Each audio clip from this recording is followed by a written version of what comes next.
મીઠું બગડવું એવી ગુજરાતમાં કહેવત છે. તેનો અર્થ સંબંધ બગડવો એવો થાય છે.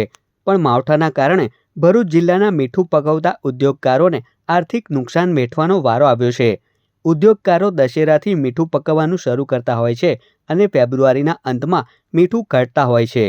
પરંતુ આ વર્ષે દશેરાની આસપાસ માવઠું પડતા મીઠું પકવી શકાયું ન હતું અને એટલે જ સિઝન મોડી શરૂ થઈ હતી. આથી ફેબ્રુઆરીના બદલે માર્ચ મહિનાના અંતમાં મીઠું કાઢવું પડ્યું હતું.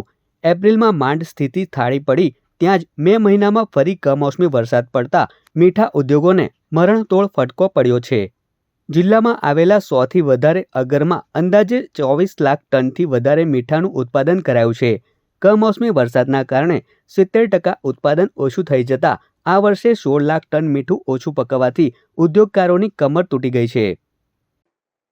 આ વાવાઝોડું આવ્યું અને એના કારણે હવે અમે ડિસ્ટર્બ થયા છે. તો જે ગયા વર્ષે 28 લાખ ટન માલ પાકતો હતો એની જગ્યાએ અત્યારે 8.5-9 લાખ ટન મીઠું જે અમારી પાસે 30% 35% જેવું છે અને હવે પછી અમારી પાસે કોઈ શક્યતા દેખાતી નથી કે અમે ફરીવાર ઊભા થઈ શકીએ. એટલે આ વર્ષે અમારું મીઠા ઉદ્યોગ માટે ખૂબ કપરું સંજોગોની અંદર અમે મુકાયેલા છે ને હવે અમે માલ ઉત્પાદન કરી શકીએ એમ નથી ચાલુ સાલે.